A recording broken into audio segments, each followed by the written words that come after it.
This is the Digital Savage Experience Podcast, hosted by Roman Prokopchuk, bringing you all things digital marketing, tech, business, and motivation. What's stopping you from becoming relentless in all aspects of life? Are you ready to become a digital savage? Let's get into today's episode.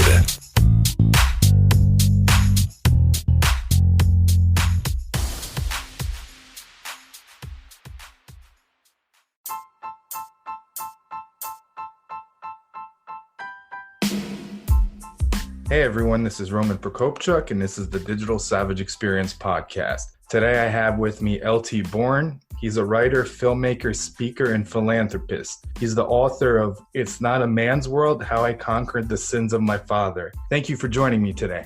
It's a pleasure to be here, Roman. I'm excited. Awesome. Thanks for coming on. So tell me a little bit about your story. How did you get to the 2019 you?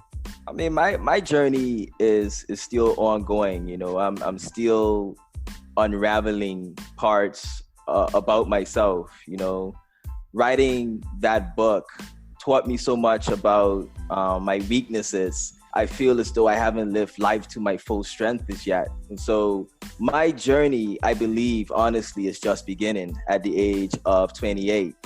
I believe my whole life I've been holding on to insecurities. I've been holding on to fear. I've been holding on to my childhood trauma. And even though I progressed, I haven't progressed in the way that I could have progressed if I wasn't holding on to those things. And so my journey, you know, it started for me when I was 20 years old. I moved out of my mom's house to find my path, you know, and at that time, me and her relationship wasn't on good terms. But I had to move because I felt as though she didn't understand me and she didn't understand the path that I wanted to walk. And so my journey started from there. I lived with my friend for a while, and it was 2 years later, my closest friend died in a car crash.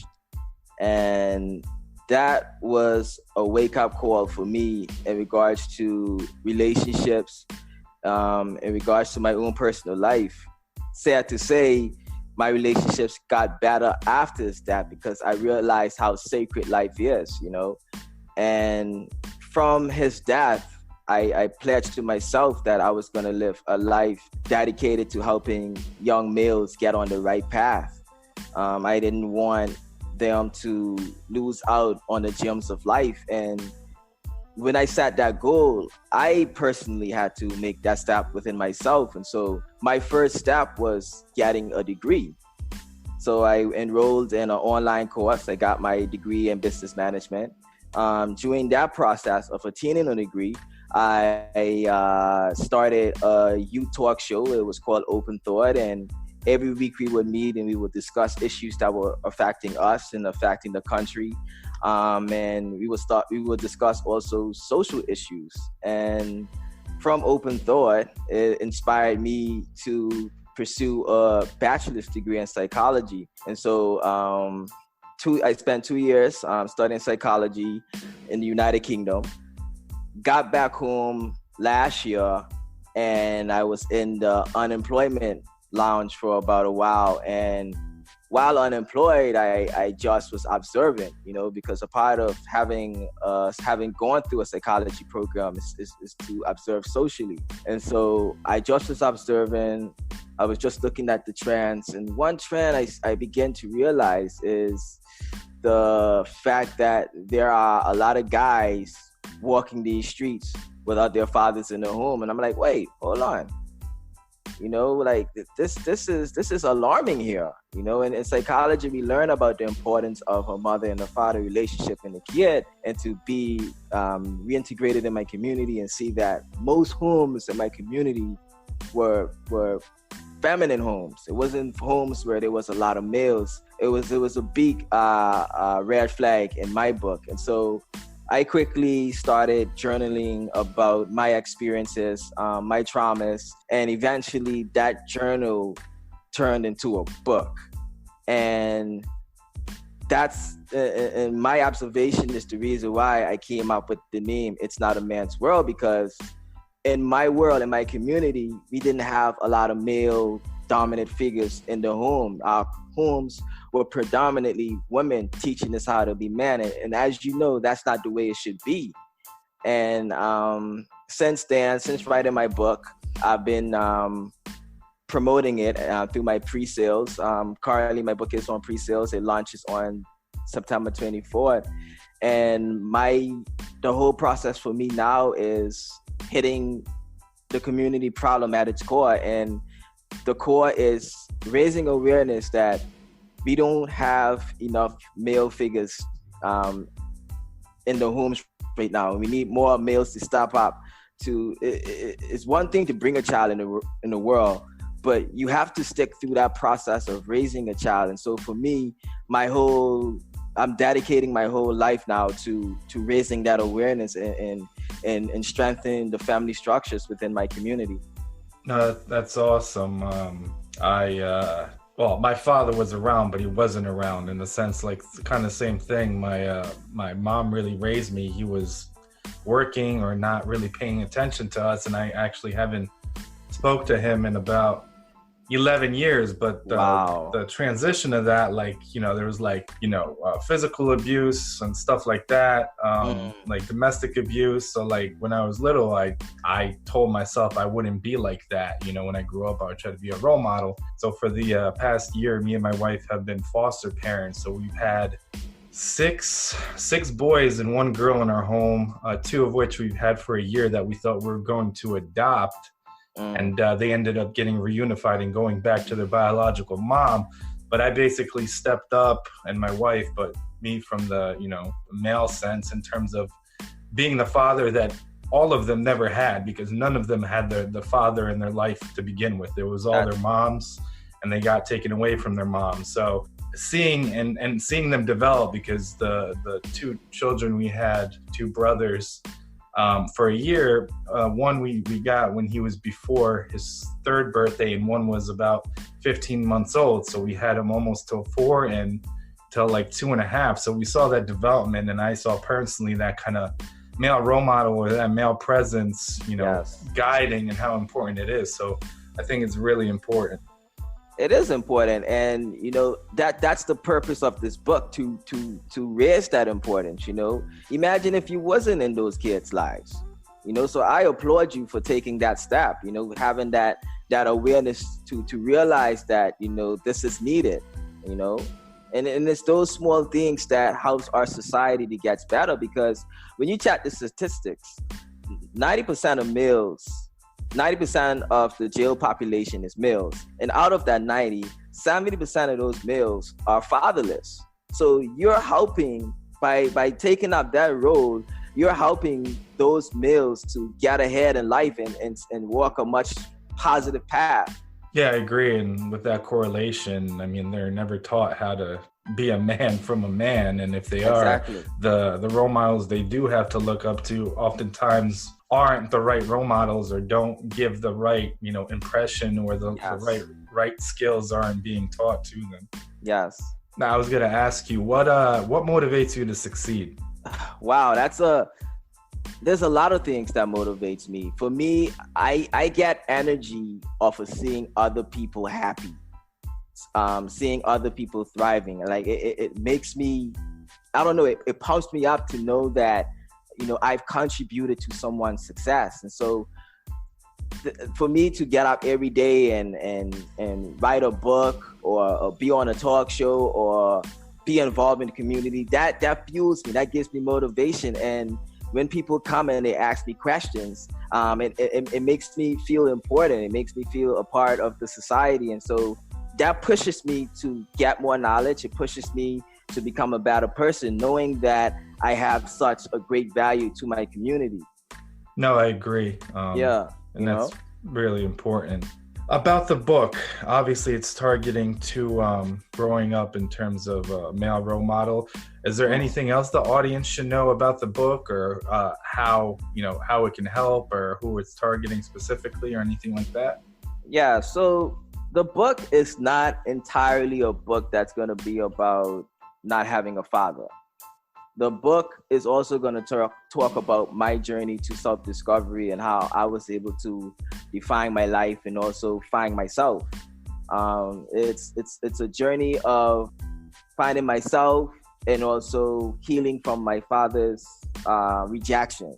And so when you get the book, not only will you be able to come to grips of your relationship with your father, if it was a relationship like mine where he wasn't there at all, you will also have a lot of life lessons, a lot of words of wisdom to carry along with you when you read this book. And so you're not going to get a one-dimensional book. You're going to get a book that gives you a full view of what life is without a father, and also the things to look out for on your journey and the things that you should do on your journey. No, that's awesome that it's kind of two different perspectives, a personal and a all-encompassing one. So in terms of some of the weaknesses you may have had when you were younger, what's one thing that you took that was a weakness and turned it into a strength that you utilize today? I would say when I was growing up, I had a fear of people not accepting my views, because, you know, when you're rejected from your father, you walk around thinking that everybody's going to reject you. And so you become more of this people pleaser, more of a yes person. And so for most of my life, you know, that was a weakness of mine. You know, I couldn't stand up for my own beliefs. I couldn't stand up for who I was. And when I lost my friend in a car accident, it gave me more courage to be who I am. It gave me the strength I need to enroll in universities and earn degrees and start a talk show and write a book. That one incident just gave me a whole heap of courage to be who I am, because I realized how short life was. And I couldn't be a yes person anymore. I had to be someone who stood up for who I was and what I believed in, you know. And if there's the saying goes, if you don't stand for something, you'll fall for anything. And so I didn't want to be someone that was a sheep. You know, I wanted to lead in my own way. You know, even if I'm walking this path alone, it's my path. It's a path that I've created by myself. And so I'm fine with it. You know, maybe some years along the line, someone would see this little pathway and they'll walk this little pathway too. And so you just have to continue to stand by who you are. And that's something that I later on came to grips with along my journey. No, I agree. And I think that's all part of kind of the growth process and, you know, maturing and moving on in life. And some people never realize it, you know, ever in their lives. They still stay that kind of person based on some of the traumas and neglect that they've been through. And some kind of make that step and make that choice to don't let it hold them back or hold them down, and kind of live their own lives and not let it impact them. And, you know, Roman, I think a lot of people aren't aware of their traumas, you know, because it's become so integrated into who they are. And if you take away their traumas, then they don't know who they are. It makes them afraid. And so if this book can at least bring you to that awareness, then I've succeeded. No, yeah, that's awesome. Yeah, some people hide behind kind of that cloak of part of that insecurity is what happened to them, but they're too scared of getting out of it, so they just get there. So what's one piece of advice you can leave with the audience, personal or professional? Find your truth and live your truth to the fullest, because you don't know who's watching you, and there's always people watching you. We live in the age of social media where people don't even have to be your friends to keep up with what you're saying. They can just stumble upon your page, and that one message on your page can just shift the course to their life. And so live your truth and live it loudly. Don't go by what society says. Don't go by what you was raised on. Don't go by what the school taught you. Don't go by what you're seeing and hearing on the news and TV. Take time out to find out who you truly are, because there's too many people that are living by others people's definitions and perceptions and not defining their own.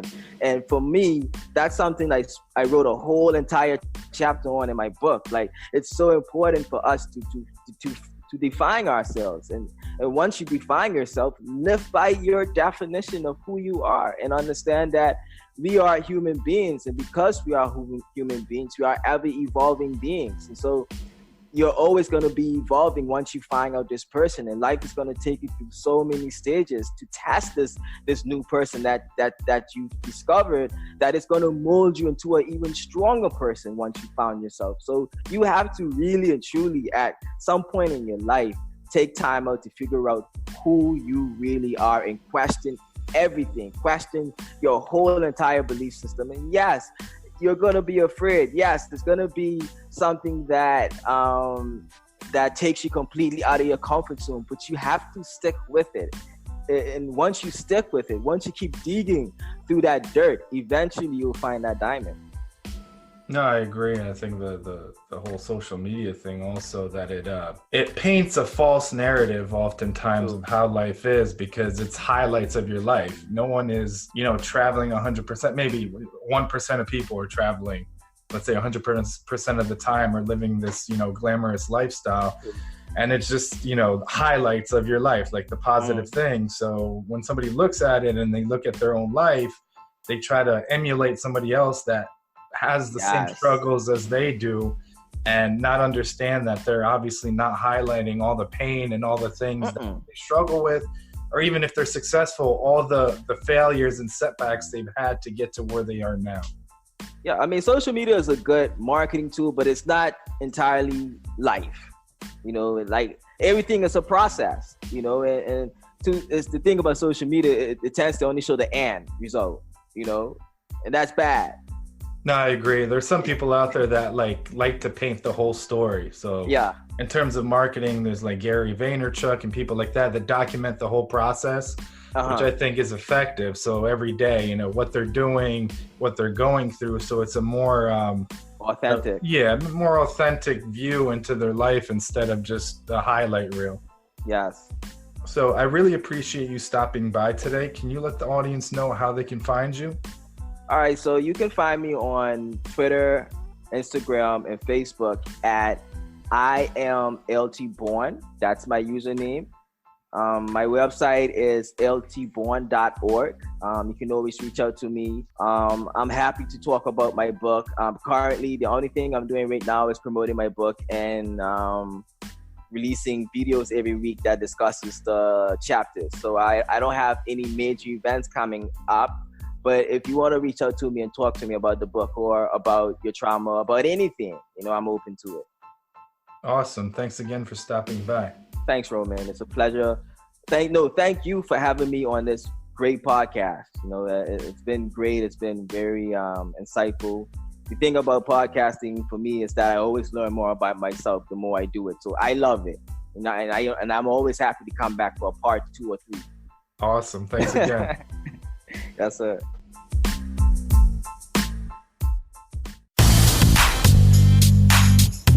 This podcast has been brought to you by Nova Zora Digital. Find out how Nova Zora Digital can help your company grow online. Learn more at novazoradigital.com. Until next time, all you digital savages.